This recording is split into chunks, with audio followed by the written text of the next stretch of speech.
ஆண்டவராய் இயேசு கிறிஸ்து நாமத்தில் டிசம்பர் மாதம் 1ஆம் தேதி மறுபடியும் உங்களை சந்திப்பது எனக்கு மிகுந்த மகிழ்ச்சி.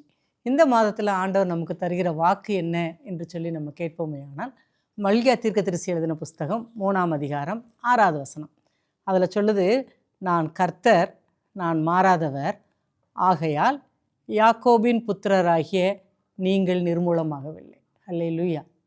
கர்த்தர் மாற மாட்டாராம், ஏன்னா அவர் கர்த்தராக இருக்கிறதுனால.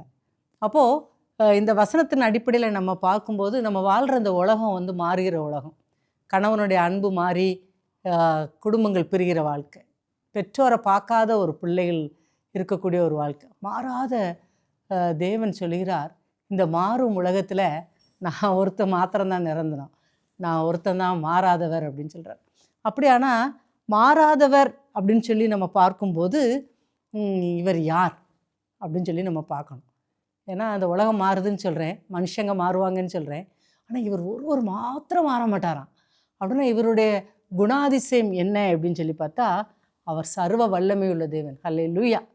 சர்வ வல்லமை உள்ள தேவன், ஒருவராய் அதிசயமான காரியங்களை செய்பவர், நித்திய ஆனந்தமுள்ள ஏக சக்கராதிபதி, ராஜாதி ராஜா, கர்த்தாதி கர்த்தா, ஒருவராய் சாவாமை உள்ளவர், சேரக்கூடாத ஒளியில் வாசம் பண்ணுகிறவர், சகலவித நன்மைகளை சகலவித சம்பூர்ணத்தோடு நமக்கு தருகிற தேவன். அல்லேலூயா. அவர் சொல்கிறாரு, நான் சொல்கிறது ஆகும், நான் கட்டளையிடுது நிற்போம். அவருக்கு சன்னை பார்த்து நில்லுனா நின்றோம், அதே போல் சந்திரனை பார்த்து நில்லுனா நின்றோம். அவ்வளோ வல்லமையுள்ள தேவன். இந்த மாதத்தில் அவர் சொல்கிறாரு, 11 மாதம் கடந்து போச்சு, உன்னை என்னைக்காவது கைவிட்ட நிலைமை உனக்கு உண்டா? இந்த வருகிற மாதத்திலும் நான் உன்னை விட்டு கைவிடுவதில்லை என்று சொல்கிறார். அவர் இயேசு கிறிஸ்து, அவர் என்னோடு கூட இருப்பாராம். அவர் சொல்கிறாரு, நான் உன் பாவங்களை எல்லாம் மன்னிப்பேன்கிறார். அல்லேலூயா. இதை விட நமக்கு பெரிய ஆசீர்வாதம் என்ன? அவர் என் அக்கிரமங்களை எனக்கு நினைக்க மாட்டாரா? இப்போ நீங்கள் அதில் பார்த்தீங்கன்னா, அவர் மாறாதவர், அவர் கர்த்தராக இருக்கிறதுனால யாக்கோபின் புத்திரராகிய நாம் நிர்மூலமாகாதிருக்கிறோம். நிர்மூலமாகாமல் 11 மாதங்கள் ஓடிவிட்டது. இப்போது இதை விட நமக்கு வேறு என்ன பெரிய ஆசீர்வாதம் வேணும்? என்ன ஆசீர்வாதம்? இந்த பாவங்களை அவர் மன்னிக்கிறார்.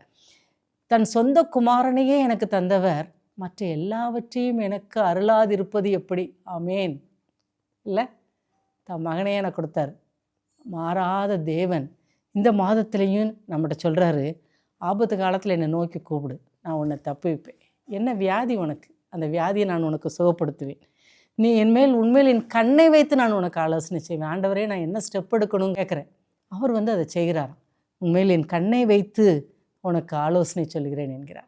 அல்லேலூயா. இதை விட பெரிய ஆசீர்வாதம் உங்களுக்கு எனக்கும் வேணும். அப்போ நீங்கள் கேட்கலாம், ஏன் இவர் இப்படி இருக்கிறார், இவர் ஏன் மாறாதவராக இருக்கிறார் அப்படின்னு சொல்லி கேட்டிங்கன்னா, உங்களுக்கு ஒன்று தெரியுமா? அதான் அவருடைய character. That is God's character. நம்ம சொல்லுவோம், மனுஷன் அப்படி தான் இருப்பான், மனுஷன் மாறுகிறவன், நம்ம அப்படி தான் செய்வான்னு நம்ம சொல்லுவோம். ஆனால் ஆண்டவருடைய குணாதிசயம் என்ன? அவருடைய ஒப்பற்ற குணமே அவர் மாறாத ஒரு தன்மை.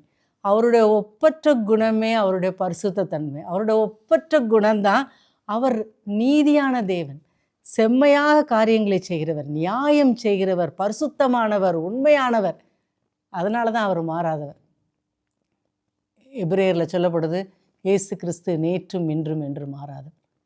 இந்த மாதத்தில் அந்த தேவன் சொல்கிறார், நான் மாறாதவர். நீ என்ன செய்யணும்? உன் பாவங்களை அறிக்கையிட்டு நீ என்கிட்ட திருப்பி வரணும். ஒருவேளை நீ ஏற்றுக்கொண்டு பின்வாங்கி போயிருப்பாயானால், சோர்ந்து போயிருப்பாயானால், நீ திரும்பி மனம் திரும்பி என்கிட்ட வாங்குறார்.